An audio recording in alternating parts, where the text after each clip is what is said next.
Government نے education کو ترجیح دے دی ہے. جو گورنمنٹ ایجوکیشن کو ترجیح دیتی ہے مجھے لگتا ہے وہی قوم بدل سکتی ہے. اب جو مجھے لگتا ہے کہ جو پہلا ڈیسیجن عمر عبداللہ صاحب کی گورنمنٹ کا ریگارڈنگ ایجوکیشن آیا, ریگارڈنگ تعلیم کے ریلیٹڈ آیا, مجھے لگتا ہے کہ مطلب we must appreciate this thing کہ اس حکومت کو تعلیم پریفرنس ہے. وہ تعلیم کو پھر سے جو ہے اساتذہ کرام کو پھر سے وہ عزت آبرو ان کی بحال کرنے میں پورا یقینی بنائے. سب سے زیادہ بڑی خوشی اس لحاظ سے ہے کہ جو ہماری اس وقت کی گورنمنٹ ہے اس نے جو سب سے پہلی ترجیح جو ہے ایجوکیشن کو دے دی.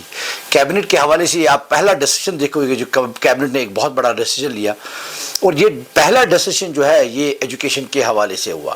تو اس کا ظاہر سے مطلب یہ ہے کہ جو اس گورنمنٹ کی ترجیح ہوگی وہ مجھے لگتا ہے ایجوکیشن ہی ہوگی. تو اس لحاظ سے میرا عمر عبداللہ صاحب, محترمہ سکینہ اتو جی کا اور محترم ناصر اسلم سقامی صاحب کا جن کا بہت اس میں کلیدی رول رہا ہے, تو ان کا میرا دل سے شکریہ اس بات کے لیے کہ جو انہوں نے پہلا ڈیسیجن جو ہے وہ تعلیم کے حوالے سے لیا. رہا سوال کہ اس کو کس نظریے سے دیکھا جائے. دیکھیں اگر ہم دیکھیں گے کہ کہیں پہ بھی جو ہے آپ کا سیشن جو ہوتا ہے شروع ہوتا ہے آفٹر ویکیشنز. آپ انڈیا کہ کسی بھی اسٹیٹ میں اگر جائیں گے تو ہمارا سیشن جو ہے وہ جولائی اگست میں شروع ہوتا ہے, لیکن اس سے پہلے جو ہے 2 مہینے کی ایک سمر ویکیشن ہوتی ہے. اگر آپ اپنے اسٹیٹ کے حوالے سے بھی دیکھیں گے تو جموں میں ہمارا جو ہے سمر ویکیشن 2 مہینے ہوتے ہیں اور اس کے امیڈیٹلی بعد جو ہے ہمارا وہاں پہ سیشن شروع ہوتا ہے. اسی کو مد نظر رکھتے ہوئے کہ جو پہلے ہمارا نومبر سیشن تھا وہ یہ کہ ہم ایگزام کے بعد جو ہے اپنا سیشن جو ہے وہ شروع کرتے تھے اور جو ہے آپ کا ونٹر ویکیشن امیڈیٹلی امتحانات کے بعد ہمارا جو ہے ایک بچے کو ٹائم ملتا تھا کہ وہ اگلے سال کی شروعات کسی جو ہے کسی ٹیوشن سینٹر سے یا اپنے جو ہے آپ کا پیرنٹ سے یا کہیں سے بھی ایک بیس بنا کے اسکول جو ہے مارچ میں پھر سے جوائن کرتا تھا اور اس سے جو ہے آنے والے سال کے لیے اس کو آسانی سی ہو جاتی تھی. تو کہنے کا غرض یہ ہے کہ اس کو جو ہم دیکھیں گے تو اس پہ 2 چیزیں جو ہے ہم کو یہ رکھنی ہے. ایک تو بچے کا جو سٹرس لیول ہے, جو یہ 3 مہینے کا جو ویکیشن ونٹر ویکیشن ملتا ہے بچے کو, اس میں اس کو نئے سال کے لیے پریپریشن کر رہی ہے, کوئی ایگزامینیشن پریشر نہیں ہوتا ہے.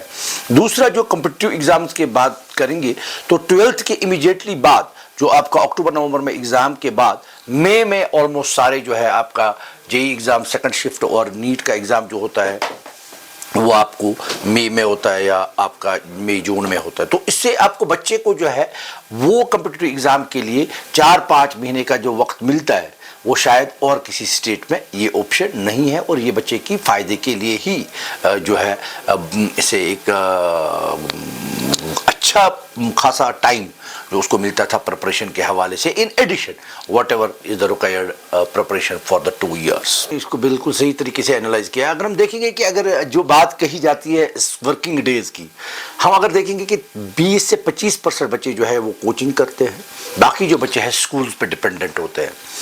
تو اگر ہم بات کریں گے یہ چیز کہ جب آپ کا ایگزام ہوتا ہے تو مارچ سے آپ اپنا سیشن شروع کرتے ہو, یعنی مارچ سے آپ کی کلاس ورک شروع ہوتے ہیں, تو مارچ سے لے کے آپ کا کم از کم جو ہے آپ کا نومبر تک آپ کو کم از کم 9-10 مہینے پریپریشن کے لیے ملتے ہیں, ورکنگ ڈیز ملتے ہیں. اب اگر آپ بات کریں گے مارچ سیشن کی تو آپ کو دسمبر میں یہ کمپلشن ہے کہ آپ کو کلوز کرنا ہے اسکول.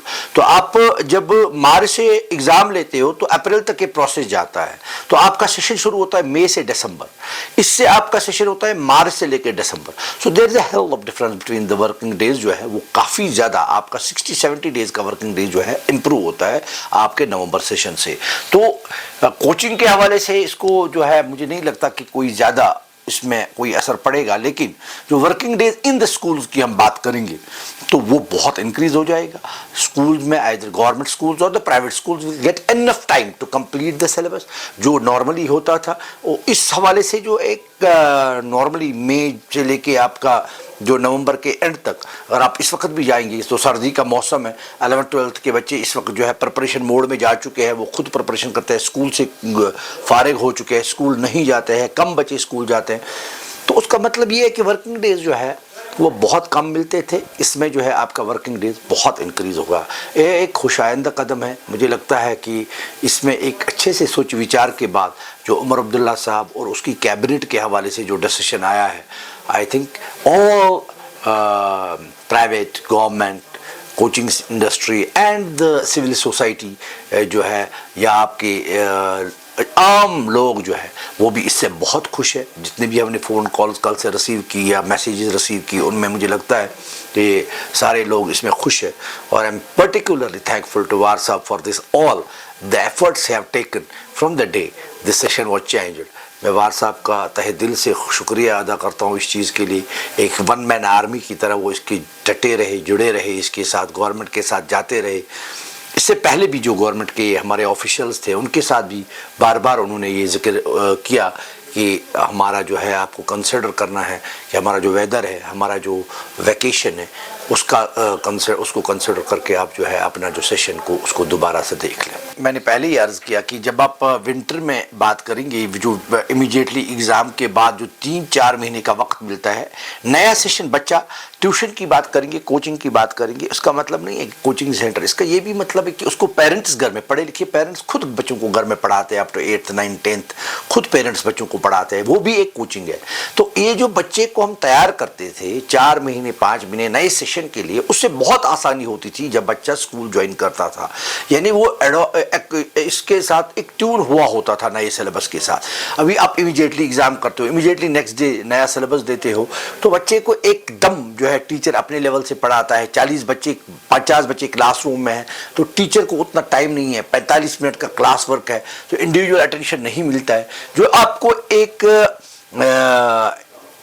شروعات کوچنگ سے ملتی ہے. چاہے وہ پیرنٹ پڑھاتا ہے، چاہے گھر میں ٹیوٹر پڑھاتا ہے، جو بھی پڑھاتا ہے. نئے سال نئے سلیبس کے لیے جب آپ کو ایک اس سلیبس کے ساتھ ٹیون کیا جاتا ہے، دیٹ از ویری امپورٹنٹ. اس سے بچے کو بینیفٹ ملتا ہے، اس سے وہ سائیکولوجیکل جو ہے اس کو بیلنس کرتا ہے جو آپ نے صحیح. But they have to understand is one point only that how we can make our students at a national level. ان کو نیشنل لیول پہ کیسے لائیں. اس کے لیے جو بھی چاہے وہ اسکول ہو، چاہے وہ کوچنگ سینٹرز ہو، جہاں پہ بھی کسی بھی طریقے سے ہم اپنے بچوں کو نیشنل لیول پہ کیسے لائیں. ہر کسی ایگزام میں، چاہے وہ IAS ہو، چاہے وہ آپ کا نیٹ ہو، چاہے وہ آپ کا JEE ایڈوانس ہو، جو بھی ایگزامز آپ کو 12th یا آفٹر گریجویشن آتے ہیں، اس حوالے سے مجھے یہ لگتا ہے کہ گورنمنٹ کو انڈرسٹینڈ کرنا چاہیے کہ کیسا ایک تعلیمی نظام ایسا بنایا جائے کہ ہم اپنے بچوں کو جو ہے پورا نیشنل لیول پہ لائیں. Point number 1. Point number 2 is important. اگر یہ گورنمنٹ کے لیے سب سے امپورٹنٹ ماڈل جو ہے دیٹس کوٹا، کہ آپ کا ریونیو 2 سے 2.5 لاکھ سے 3 لاکھ بچے جو ہے پورے انڈیا سے سوئچ کرتے ہیں کوٹا میں. کیا ہم یہاں کوٹا نہیں بنا سکتے؟ کیا ہم یہاں کوٹا کی لیول کی ایجوکیشن نہیں دے سکتے ہیں؟ اگر میرے اساتذہ، میری ٹیم اس کے پیچھے ہے، جتنے بھی کوچنگ سینٹرز اونرز ہے، اس میں آپ کے بڑے بڑے نام ہیں.